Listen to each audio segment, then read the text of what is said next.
What's up, guys? We finally made it to NBA opening night here on October 22nd. We're going to break down both games. We have the Knicks going on the road to take on the Celtics, who are going to be hanging their banner and getting their rings as they start their championship defense. And we have the Timberwolves going to LA to take on the Lakers in a Western Conference heavyweight showdown. We're going to be looking at bets on the side, over, under, and on a bunch of player props. So buckle up. We have a great video for you tonight. If you want to win all of your bets today, hit that like button. It's good luck and show support for the channel and all the hard work we're putting in every single day. Subscribe to the channel so you don't miss out on our daily content. You can now also sign up for a channel membership by clicking the little join button right below the video. Members get exclusive early access to all NFL and college football videos and get their names up on screen just like right now. I really appreciate the support from all of you. Seeing that badge next to your comments absolutely warms my heart. Our videos are sponsored by StumpTheSpread.com. We have a team of experienced cappers over there for every major sport, currently covering NFL, NBA, NCAA football, UFC, NHL, and the MLB. This is one of the best times of the year to be in the mix with so many sports going on. Click the link in the description if you're interested in signing up and also to join our free email list to get the occasional free or premium pick straight to your inbox. Comment below with any bets you're looking at today and we will give you our best advice on all of them. We are committed to responding to every single comment every day, so let us know anything you want to say about my picks, these videos, or anything you see here. As always, our favorite picks will be in the pinned comment down below. Now let's get into our NBA season opener, the New York Knicks going on the road to take on the defending champion Boston Celtics. The Knicks come into this season, guys, fresh off of a very wild and very tumultuous offseason. They started things off with that crazy acquisition there of Mikal Bridges. That was pretty much reuniting this whole, Villanova Knicks, the Nova Knicks, like very cool situation. The vibes were fantastic, but they were not done there, guys. They saw the opportunity. They decided to jump on it. They went out and got Karl Anthony Towns. So some pretty big additions there, but they lost some guys. Obviously, no more Julius Randle out there, no more Hartenstein out there, and no more DiVincenzo. So this is going to be kind of a new look kind of Knicks team. Obviously, a lot of big question marks to answer. This is a team that should have at least some built-in chemistry there with, it's still the Nova Knicks, but no more DiVincenzo. It's going to be very interesting to see how that all meshes. Obviously, we've got Jalen Brunson, running the show here. He's coming off of an absolutely insane year, a tough playoff injury, but overall, guys, a fantastic year for him, signing that big deal in the offseason, but taking a huge discount to help his team stay competitive. Pretty interesting, pretty selfless move. Let's see if it pays off here in the long run with this new, iteration of this Knicks team. Mikal Bridges coming in could be a pretty big deal. Obviously, it gives them a perimeter defender that is a, absolutely plus level guy. His scoring, he showed flashes there in Brooklyn. He had some games or, even a whole season or a chunk of a season where he looked very, very capable of being, maybe even a number 2 level scorer on competing, maybe not quite a championship team, but definitely on a contending team. They don't need him to do that necessarily, but they are going to need him to be very, very consistently out there. He's going to have to play a ton of minutes there in that Tibbs system, so we'll see how that works. He's been an Iron Man over the course of his career. I'm not worried about his availability, but I am a little bit concerned that maybe what we saw towards the end of his tenure there in Brooklyn is more close to the real truth of what we're going to get from him offensively. So we're going to have to see. Overall, I think it was a worthwhile acquisition, but things did get maybe a little bit sketchy out there for the Knicks. We'll see how things go. Obviously, we've still got veteran Josh Hart out there. He's, a monster. Obviously, one of the best defenders and rebounders, just all-around basketball players that you could ask for. He's tough as nails. We're going to see great stuff from him this season. I have very little doubt. Will his body be able to hold up to another season of playing an insane minutes load there? We're going to have to see. Things can get a little bit sketchy out there for a Tibbs-ran team. A lot of minutes, heavy minutes burden there on the starters. So it's going to be a lot, but we'll see if he can hold up this season. Obviously, he suffered an injury, or actually a couple injuries there in the postseason last year. OG Anunoby getting re-signed. He's healthy and ready to go for the beginning of the season. Another guy whose body broke down there in the playoffs. He tried to gut it out. It was a very, very brave attempt by him, but didn't really work out. We'll see how he can do out there. They're going to need him to play some minutes at the 5 probably. They're going to need his scoring and his shooting, and they definitely need him as their defensive enforcer. I think he's up to the challenge for all of those things, but is his body going to be able to stand up to a heavy minutes load? We're going to see. I think I like that signing for the Knicks. They locked him up pretty long term there, committed a lot of money, so we're going to see how that goes. But obviously, Anunoby has been a monster when available. If he can stay available, this could be a very good situation there for the Knicks. And rounding things out, guys, the addition there of Karl Anthony Towns, a player with a ton of question marks about him over the course of his career. Is he going to be able to deliver in the playoffs here for the Knicks? What's he going to look like in a new system? It's going to be interesting. It's his second time playing under Tibbs, so apparently, Thibodeau, I would assume they at least asked for some input from him about this trade, and apparently he didn't have any problem with it. They went ahead with it, so I think we will like what we eventually end up seeing here from Karl Anthony Towns. I do have big question marks about his ability to play huge minutes there at the 5. Can he rebound like a 5? Can he defend like a 5? These, I feel, are all very, very legitimate questions that he really hasn't answered in a convincing way over the course of his career. So the biggest question there for me about him is, A, can he stay healthy? He's had some injury problems in the past.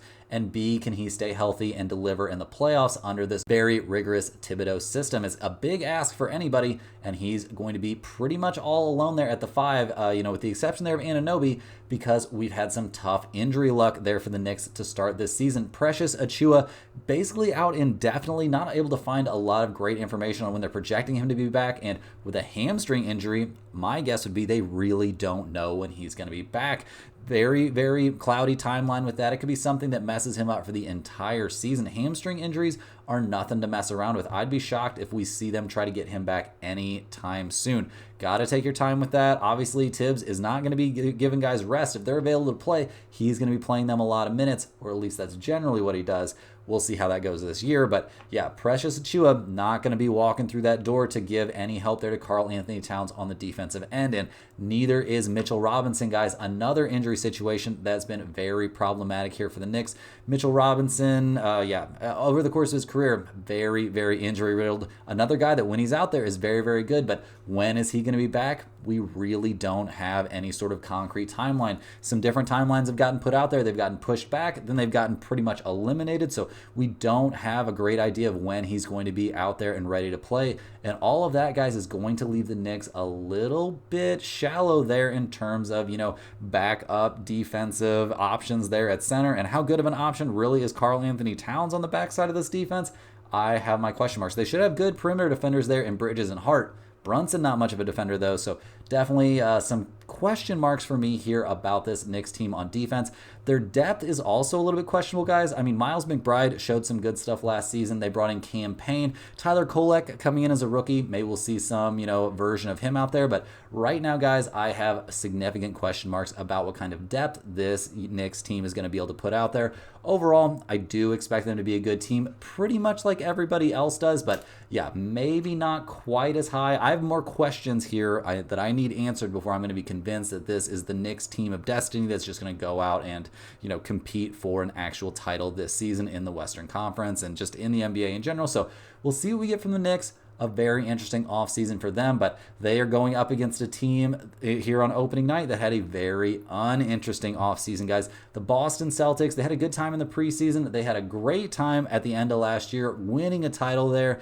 Everybody got paid in the offseason. Do you have to worry about a championship hangover here for Boston? It's going to be pretty interesting because I would have to say this has been one of the most disrespected championship teams since back when the Warriors and KD had a pretty easy path through the playoffs. So we'll see how things go in terms of, what their motivation level is. I think it's going to be pretty high coming in here. I'm sure they've been listening to everybody say that it was an easy path to a championship there. They got so many easy injuries and stuff. This is a team that I think is going to be very motivated this season. Like I already said, guys, they brought everyone meaningful back from that championship roster. We've got Jrue Holiday there, one of the best lockdown defenders out there. How elite of a point guard option is he? That's a little bit rough to say. He has his good nights, he has his bad nights, but he's capable of doing what he needs to do out there. Pretty much everybody, or at least the top 4 in the starting lineup, can all handle the ball, all capable of kind of running the offense here. So Jrue Holiday really just has to go out there, score a few points, and be that lockdown perimeter perimeter defender that he's been for his entire career. And while he is starting to get a little bit older, I don't think we're in for any sort of massive drop-off. He's a guy that's been great at staying healthy. Like I said, one of the best defenders in the league. He can rebound. He can shoot a little bit on occasion. He plays insane defense. He's going to be making life very, very tough out there for every opposing guard. And seeing him out there on Jalen Brunson in this game, definitely a matchup that we want to be taking into consideration. And right there next to him on the perimeter, we've got Derek White, an elite lockdown defender, an ultra elite shooter. He has blossomed into one of the better, scarier shooters in the NBA. I feel like he's been just nuts out there. He was super, super pivotal in their championship run. He's an amazing defensive asset, no doubt about that. The Celtics have him locked up now, and honestly, guys, it almost feels like a steal because this guy is absolutely integral to what this team wants to do on the perimeter. He can knock down hard shots. He can knock down open shots. He's always a good pressure outlet for guys like even Jrue Holiday if he gets in trouble, but definitely for guys like Tatum and Brown. And this is just a dude that is absolutely a crazy, just absolutely nuts level basketball player. Having him on the floor for Boston is a huge, huge deal. Obviously, we've got the two-headed monster out there of Jaylen Brown and Jason Tatum. Everybody last season was trying to tear these two guys apart, including Jason Kidd there. This is a team that has two superstars, and neither one of them seem like they get too jealous of the other. We'll see how that goes coming off of a championship, but I'm expecting big, big stuff from Jaylen Brown as he continues to blossom into just a superstar level guy, and he has to be very, very motivated coming off of that crazy Olympics snub there. Yeah, wild that you wouldn't want a guy like that on this Olympic team. I understand it's a crowded roster, yada, yada, but this is definitely a guy that deserved to be out there. If it was shoe drama that kept him out, maybe that could be the case, but he is somebody that's going to be coming into this season with an absolute chip on his shoulder. Jason Tatum obviously got just the craziest Olympic saga there. Did not play well, got benched a lot, didn't get much playing time. A very disrespected superstar. He did play bad, so I'm not really talking bad on Steve Kerr for that. But generally speaking, guys, he cannot feel good about that Olympics experience. So we'll see what we get from him out of the gate. I'm expecting him to be highly, highly motivated to come out and prove that he is an absolute superstar talent. We've seen him rework his jump shot a little bit in the offseason. It looks much more smooth, much more reminiscent of what we were seeing from Tatum there in his first couple of years in the league. Last but not least, in the starting lineup for Boston, we've got Al Horford anchoring things at the center position. He's an absolute stalwart. He's getting pretty old, so we have to keep an eye on that, but he's a guy that's pretty much avoided injury. He does exactly what this team needs him to do. He's always in the right place at the right time. He can knock down shots when he needs to. He can battle on the boards, and he plays fantastic defense. So having Al Horford out there to start games and just fill that gap until we eventually see Porzingis come back is going to be absolutely key for Boston. They need him to stay healthy. He's probably the most important player for them right now in the regular season in terms of health.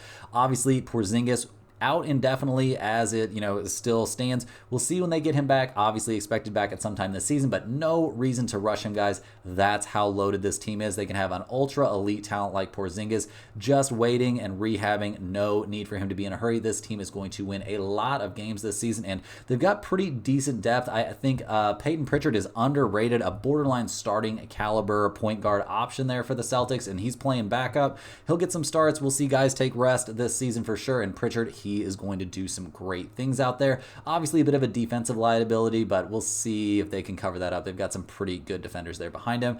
Sam Hauser and Luke Cornett there to, provide some depth at the big men positions and give them some size and some very solid shooting. So overall, guys, this Boston team looks ready and able to run things back here. So we'll see if they can get it done here on opening night. Over the last 5 NBA opening nights, guys, we've seen NBA champions on ring night. They've gone 10-3 since back in 2010. Over the last 5 NBA opening nights, trends show betting on the under has actually been more successful than the over. The under is hit in 61.3% of games since 1993 here on opening night. So we'll see if that trend continues here. Looking at the numbers for this game, guys, the Celtics are -5 or -5.5. We've got an over-under of 223 points. Guys, I'm not going to go too nuts on this spot. I'm not going to, complicate this any more than I need to. The Boston Celtics are the better team. They're more cohesive. They're going to be riding an emotional high coming off of ring night. We've got Tatum and Brown both highly motivated from their Olympics situation, and this team in general has to be very motivated after winning a championship and hearing everybody talking bad about them the entire offseason. So giving the Boston Celtics here at -5.5 in this game, I think it's a fantastic spot. If you can get -5, obviously grab that. We'll see what's available out there, but definitely a spot that I want to be on the Boston Celtics. In terms of the over-under of 223, I'm definitely leaning a bit here towards the under. Yeah, teams struggle a little bit out of the gate. I'm not expecting to see insane shooting numbers or anything like that, so give me a little peek at the under in this game, but it's not my favorite spot. Definitely liking the Celtics here at home as they hang a banner and get to work on defending their championship. In terms of some game props for this one, guys, I've got several that I like. First up, I like Karl Anthony Towns under 21.5 points. I'm expecting first game jitters from him, guys. Not somebody that I think is a very good clutch player. I think we see him come out and struggle in this game in a significant way. I also think taking him under 32.5 points plus rebounds. I think the hype on him is just running wild right now. I don't think we're going to see him go nuts here out of the gate. I think Al Horford definitely capable of guarding him. Even guys like Jason Tatum, or I'm not going to say Luke Cornett, but definitely Tatum capable of being very problematic out there for Karl Anthony Towns. And guys, on the other side here, I like Horford. His points and rebounds over 14.5 at -115 seems like a fantastic spot to me. Horford definitely matches up well with Karl Anthony Towns. He's going to get some boards. He's going to block out Cat. Cat's not necessarily an elite rebounder anyway, so I think we see Horford put up a few points and enough rebounds to comfortably get over this pretty small number, and it's at a pretty reasonable price.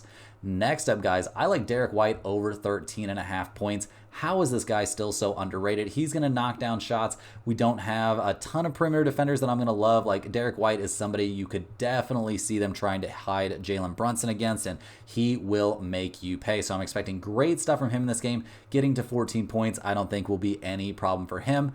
On the Celtics side, we continue, guys. Drew Holiday over 0.5 steals. He's only got to get one steal in this game. I know the price is -185, so not super appealing, but this is one of the best perimeter defenders out there. He's going to get one steal in this game easily. So I like this spot a lot. Very good chance this ends up in the pinned comment. I also like Al Horford here to get a steal in this game. That's at -115. He's going to get at least one steal on an entry pass to Cat, or he might just rip him in the post. I like Al Horford over a half a steal in this game for sure. It seems like a very, very reasonable spot to me.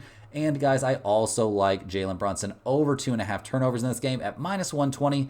He's not going to have too much fun out there going up against Derek White and Drew Holiday. I think we're looking at a relatively tough opening game of the season for Jalen Brunson. The dude's obviously a monster, don't get me wrong, but he comes back into this season off of a hand injury and hand surgery and stuff like that, and going up against this kind of defense, putting up 3 turnovers, really nothing to be ashamed of. I think he's going to have a little bit of a rough night out there. Jumping in with our first ever sportsbook ad, guys, and I am super excited to tell you about Bet Openly. They are unlike any regular sportsbook out there. Their whole goal is to facilitate peer-to-peer betting, so instead of them having a vested interest in you winning or losing your bet, they just want to match you up with a real person who wants the opposite side. At Bet Openly, you will be paying drastically reduced juice on your bets, close to 1% instead of the 10% you would pay at any of the big guys. Not having to fight that built-in house edge sounds pretty great to me. Bet Openly supports all your favorite bets, including props and parlays, and get this, guys, you can even be the house on parlays, meaning you only need a single leg to win to cash your bet.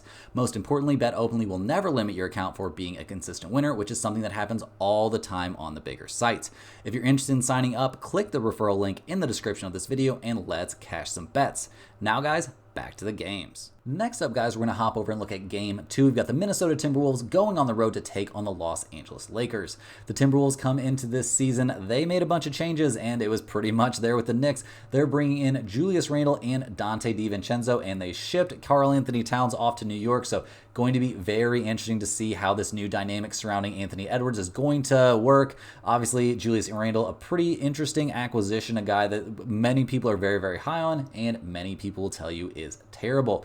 At the top of the lineup, guys, we've got Mike Conley still running the show out there for the Timberwolves, an elite level point guard. He's getting pretty old, don't get me wrong, but he definitely still has, great shooting touch, great touch around the basket. He's awesome, an awesome outlet there to keep Anthony Edwards off the ball sometimes, and just really knows how to run the show. Is his defense elite anymore? That seems a little bit questionable to me, but when you're part of a defensive backcourt that's got Mike Conley and Anthony Edwards out there, that's a pretty lethal duo. So I think we're in, to see some good stuff from Mike Conley. Obviously, right there at shooting guard, we've got Anthony Edwards, a dude looking to ascend to the next level of superstardom, guys. He looked insane out there last season. season. A little bit tough there in that series against Denver, but overall an insane season from Anthony Edwards as he continues to just look like one of the best players in the NBA.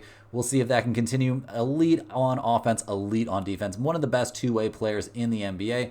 I'm expecting very positive things from Anthony Edwards this season. Absolutely no doubt about that. This Timberwolves team has championship aspirations, and they're going to sink or swim there with Anthony Edwards. Jaden McDaniels, he can knock down the occasional three, and he is an absolute beast on defense. That's what they need from him, and I think that's what they're going to get. The dude was very good last season. He's been just a great guy to have on this Timberwolves lineup, and he complements Edwards and all the rest of the lineup, does exactly what they need from him, and he plays absolutely insane defense. Obviously, bringing in Julius Randle, probably the biggest question mark for this team. It's going to be very interesting to see how he can play with Anthony Edwards. Julius Randle, a guy with a little bit of a reputation as a ball stopper. He's maybe going to be wanting to take some of those end-of-game shots that should be going to Anthony Edwards. We'll see how that dynamic works out. It's going to be pretty interesting. And what kind of defense are we going to get from Julius Randle? I've got a lot of questions here about the Randle situation, guys. It's going to be very interesting to see how this works out here right out of the gate, but he's a very talented player. He has a lot to prove coming off of injury and getting shipped kind of unceremoniously out of New York, so a lot for Julius Randle to prove coming into this season. He should be healthy and ready to go. He's got a team that needs him to play well to have success this year, so we'll see how that situation's going to work out. And last in the starting lineup, guys, we've got Rudy Gobert. He is coming off of that, basically just getting benched there in the Olympics, getting played off the court pretty often, but the regular season, guys, is where he comes to shine. Has he learned to play offense at all? We'll have to see. It can look really problematic out there at times, but man, on defense, having this guy around the rim, especially in the regular season, is exactly what you want. He's a good rebounder, not good on the offensive side, but man, he is a very premium level defender that can make things very tough for any team that's not willing to play 5 out. So we'll see how that goes in this particular matchup, but the Timberwolves don't have to be too worried about that anymore because right behind Rudy Gobert or Julius Randle, depending on what they need, they've got Naz Reid, one of the best bench players in the NBA, an absolute monster on defense and on the boards. He's a knockdown outside shooter. We are extremely high on Naz Reid. I could see a reality where we end up with Naz Reid in the starting lineup at some point this season instead of Julius Randle or Rudy Gobert. I think he's probably at least as good of a basketball player as both of them, and obviously infinitely more offensively gifted than somebody like Rudy Gobert. So we'll see how that goes. We've also got the addition of Dante DiVincenzo. I think it's being significantly overlooked. This dude is going to be an absolute monster. He has a huge chip on his shoulder, tons to prove. This guy is a beast out there. Ultra elite shooter, very good rebounder, crashes the boards with like reckless abandon. One of the best shooters in the NBA last season. He was absolutely key. The Knicks are going to miss him. He was absolutely key for all the success the Knicks had last season. This is a guy that's coming in with a ton to prove this year, so I think we're going to see absolutely great stuff from him.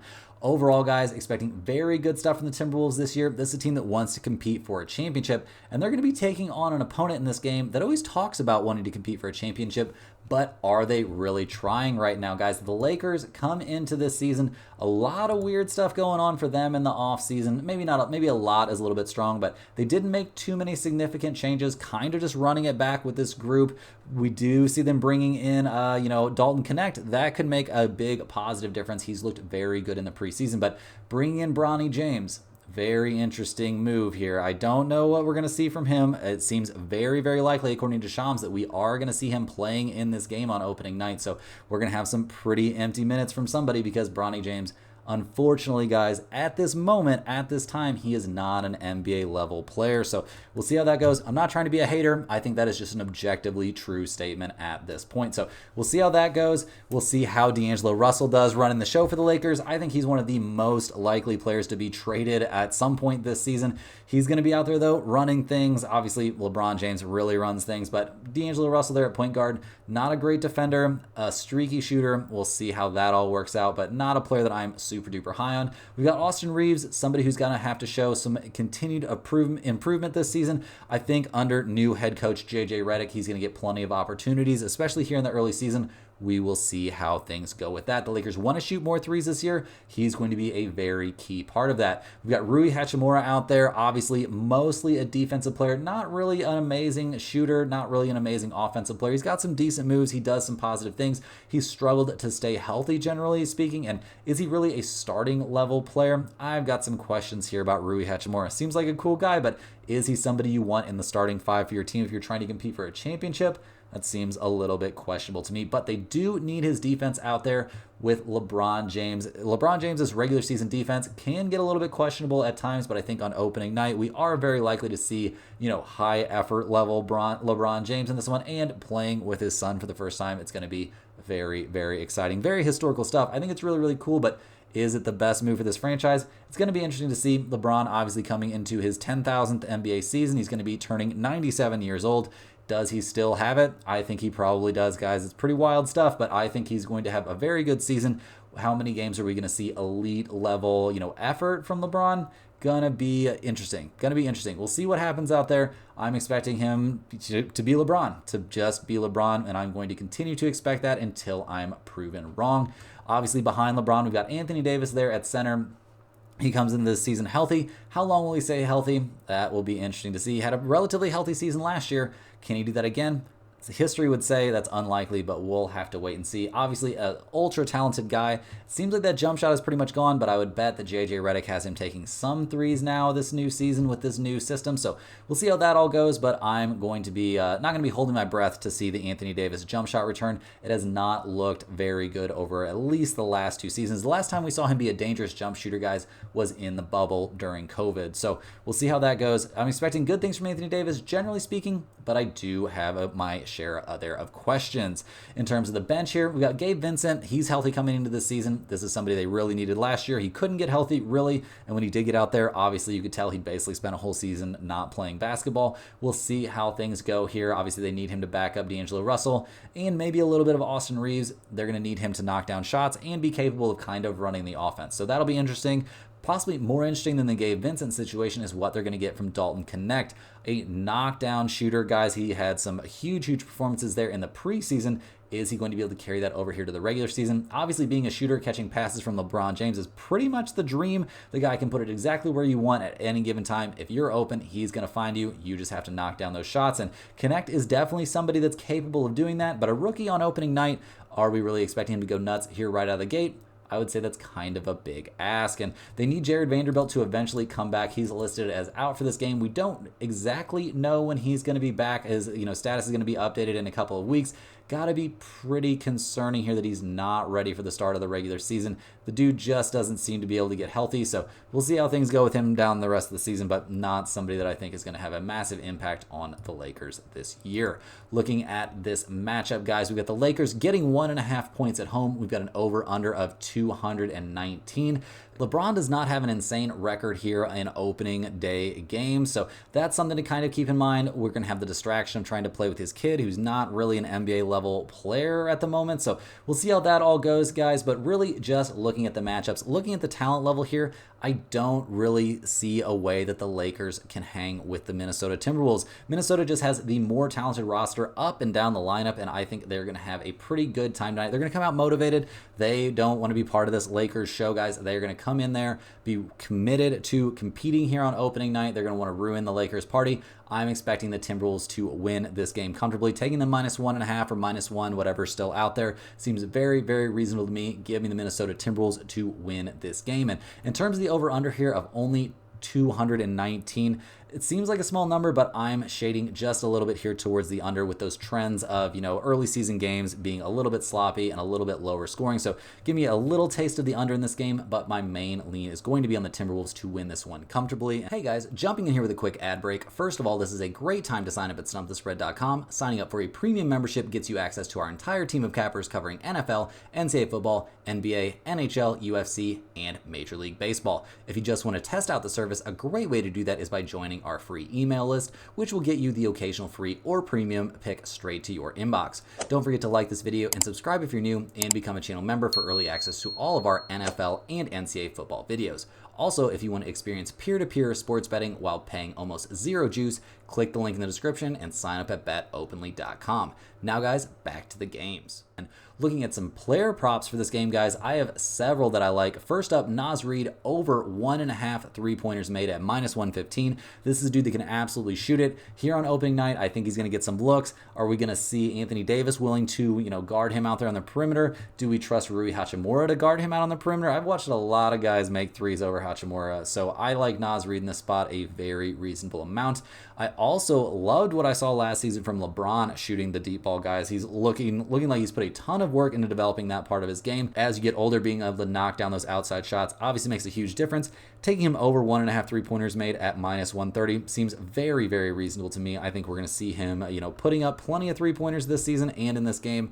I think he's going to knock down a couple of them. And staying with LeBron, guys, I don't necessarily know that he's going to have the most amazing night out there. I think he's going to be more worried about the experience of playing with his son and just generally speaking, the history of all this and kind of trying to feel out his team and get everything going in the right direction. I'm taking LeBron under 32.5 points plus assists. That's at -120. I don't think we're going to see some insane night from him. Everybody's forgetting, guys, the Timberwolves are an absolutely insane defensive team. They're going to have a good night here against a Lakers offense that I don't think is going to be that insane in my opinion. So we'll see what LeBron can do. I'm not expecting miracles. I'm also not expecting miracles here from D'Angelo Russell. Not a player that I'm particularly high on. I'm taking him under 21.5 points and assists. That's at -125. Just not really expecting a good night from him out there at all. And part of that, guys, I think is going to be the defense of Anthony Edwards. I'm taking Ant over 1.5 steals at +125. To get to 2 steals is a little bit of a big ask, but Anthony Edwards is a premium level defender out there. He will shoot those passing lanes. He can just rip guys one-on-one. Getting to 2 steals, like I said, is a lot, but at +125, I think there's some very good value in that spot. And another defensive prop that I like, Rudy Gobert here over 1.5 blocks at +110. I think he's going to get some blocks on some D'Angelo Russell drives. I think he could even get some blocks on some LeBron drives, or especially against Austin Reeves. I like Rudy Gobert to get a couple blocks in this game, and at +110, that's a very reasonable price.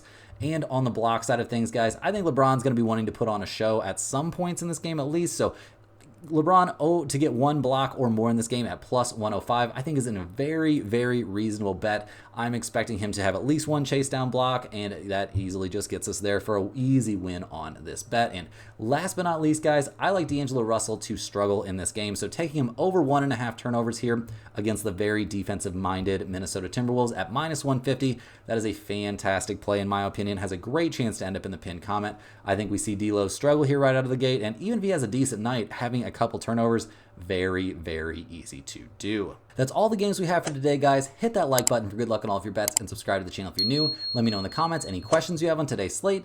Thanks for watching. You can click the link in the description to check out stumpthespread.com, and we will see you guys tomorrow for more sports betting action.